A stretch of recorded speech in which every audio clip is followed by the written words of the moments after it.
My first grade teacher, Mrs. Clothier, had us line up to come back into the classroom after recess in single file, alphabetically. She showed us our places the first day, since alphabetizing is not a standard first grade skill. Schmidt was toward the back. I was behind Wendy, whose last name was Paris, and in front of Gary, whose last name was Williams. I learned their faces real quick. But then, maybe the second week of school, at the end of recess, I ran to the line, and there's no Wendy. I get in front of Gary, but I don't really know who to be behind. I get a glare from someone ahead of me, as my confusion must be evident. But her name was Janet Mann. Panic rises. I feel tears coming. I leave space for Wendy, but she's not there. I'm going to make my first grade lining up mistake. I will fail first grade. All my hopes for college are flying out the window. Mrs. Clothier looks down the line and nods, and we march in. Janet became a friend. She came to my house on my 5th birthday. The space of Wendy's absence let me meet Janet and make a friend. Sometimes we may feel our lives are in order, and sometimes that order comforts us. But order is not change. And we all know change is constant, a given. Through reflection, peace, and acceptance, I hope to encourage change. And more, I hope to inspire the courage to embrace and to make space for change. Today's sermon will address mainly the 2nd, 3rd, and 4th principles. Not that one. Justice, equity, and compassion in human relations, acceptance of one another and encouragement to spiritual growth in our congregations, and 4th, a free and responsible search for truth and meaning. You wouldn't know it from looking at me, but I was a collegiate athlete. I played volleyball. Volleyball is a tall man's game, a tall person's game. But I got pretty good. I kept playing after college, often playing doubles. That's where 2 people cover the court, usually covered by 6. You might have seen beach doubles, but I played doubles indoor, on grass, in the sand, wherever I could find a game. My life brought me to this town, but I could still find a game here and there. My partner and I won the University of Idaho Intramurals Doubles Volleyball Championship 6 years in a row.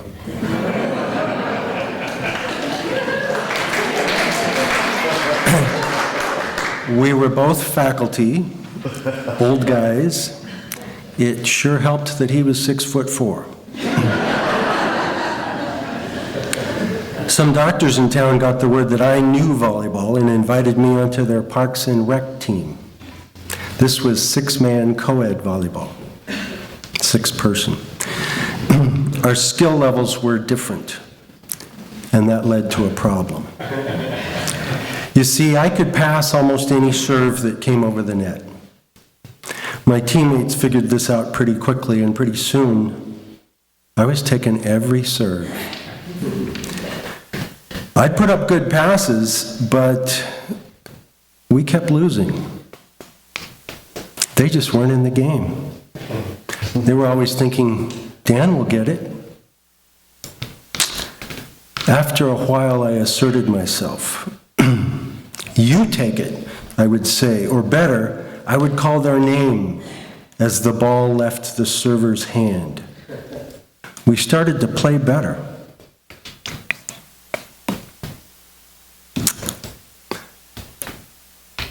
Eventually, we won some games. I had to make sure to leave space for my teammates. It made our team better. And it was more fun. Because that's really the point. Today we're talking about our church, our community, and having fun together. We share in this work of community, and the more we share, the more we step up, and also sometimes we may need to step back and make room for others, and thus share and grow the fun. In team sports, winning is the accepted goal. In church, in our religious community, the goals may be less singular. But I agree with Mark Morrison Reed. I want to strive for justice. So I ask you, what does justice look like to you?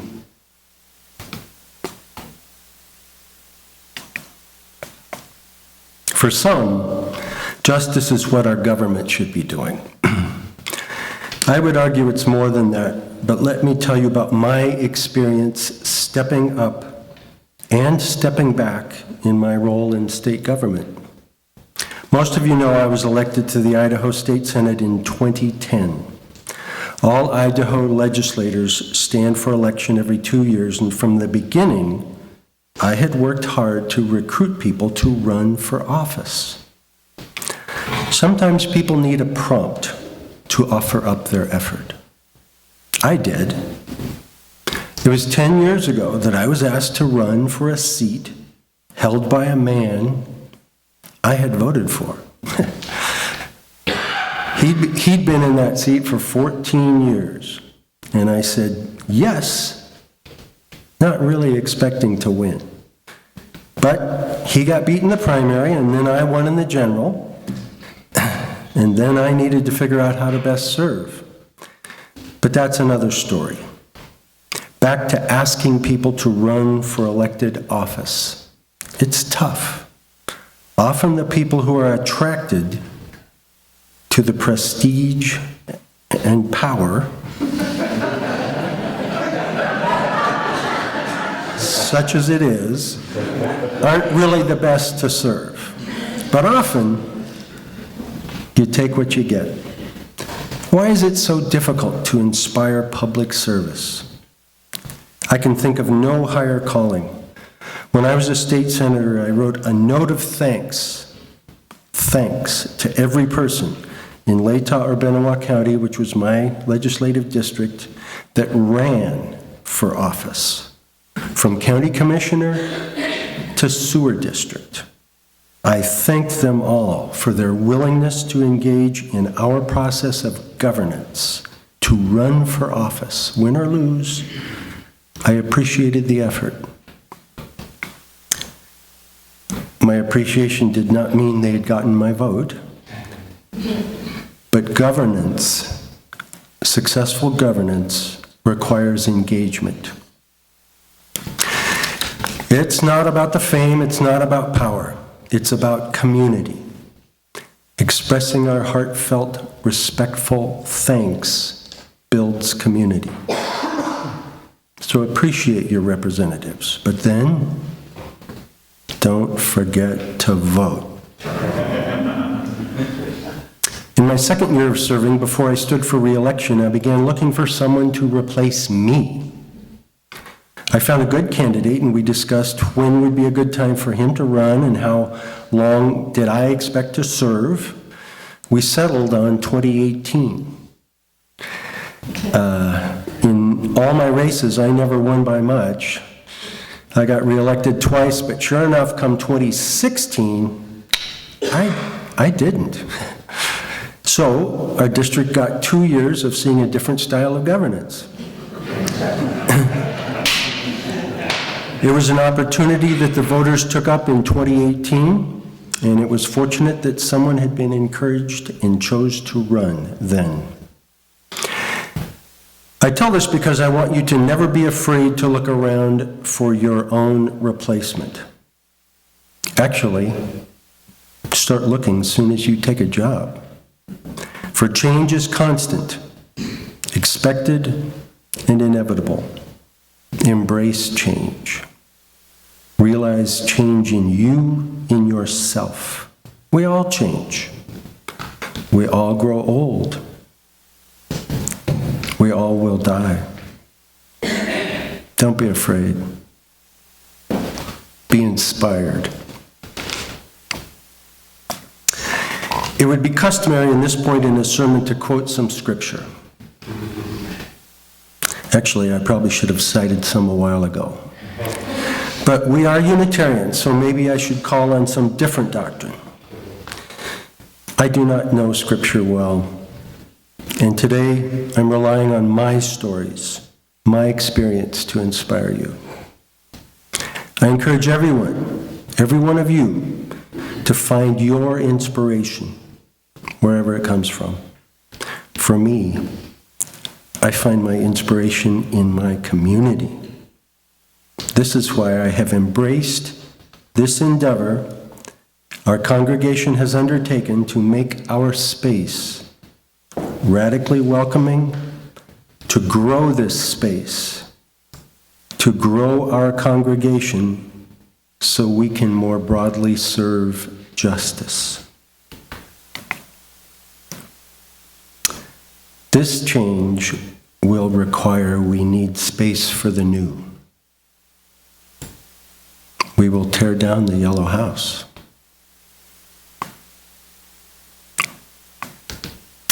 I love the yellow house.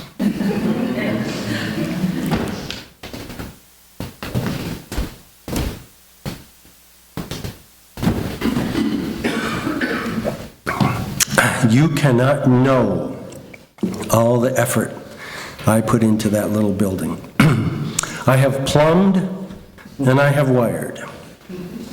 I crawled into the 1-foot-tall attic space above the downstairs bathroom to connect a sewer vent, dripping PVC glue down my arm in the dark, hot, dusty space only a lost squirrel might visit. I built the front porch from recycled cedar from the old bowling alley, which was torn down on the Moscow-Pullman Highway. I ran the jackhammer in the basement to make the egress windows in the 90-year-old foundation. But many more did much more than I. It was a work of love for this congregation. And this congregation lovingly will make space for the new. I remember the elder members who came to work with me. Their generosity, their energy.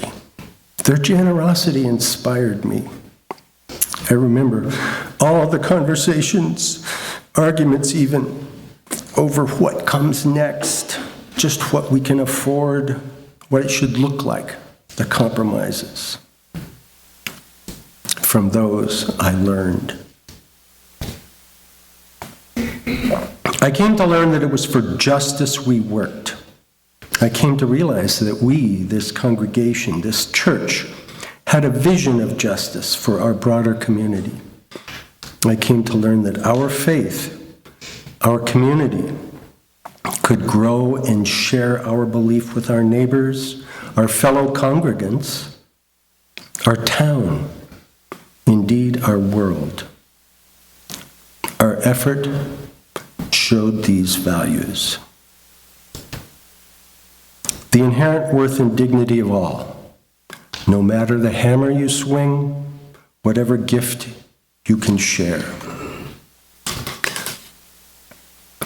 Arguments over design, cost, even paint color could and should reflect our pursuit of justice and compassion. Insisting we build a handicap ramp or an elevator speaks to our commitment to equal access for all. When we ask for your help, the request comes with the commitment that we will accept one another, no matter what you share. do this, we demonstrate encouragement to each other to grow in our spiritual selves. Truth and meaning, which we freely and responsibly search for, can be found in a tape measure, in a plumb line, in a nail-driven straight, and in donations given freely. The effort I invested in the remodel of the Yellow House will make you think I am reluctant to let it go, to see it torn down. Not so. I see the need to make space for the new. That space will make us all a better team. And not just us, not all of us, our community. For I believe in what we are doing, you and I, when we gather here on Sundays. I believe when we serve those who need our help in Family Promise. I believe when we offer Our Whole Lives sexual education curriculum to this whole community. I believe when we affirm our commitment to those marginalized. And I believe when we go beyond our congregation and serve our neighbors. I believe when we do these things, we affirm. And that means, affirm means to act upon. We affirm our principles. This is not toil. It is fun. Let us go forth and realize there is much fun to be had in this world. New roles, new friends to meet, new vistas to inspire awe and wonder. Space for the new sometimes means we must step out of our comfortable order. Sometimes it means we must tear down what we have worked hard to build. Sometimes it means we must leave space in our hearts for the new, the frightening, the awesome, the unknown joy. For you cannot know when that little red-haired first grade girl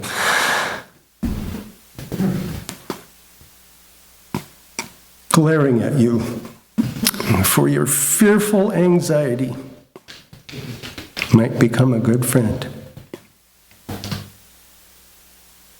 Embrace the change. Embrace the joy. May it be so.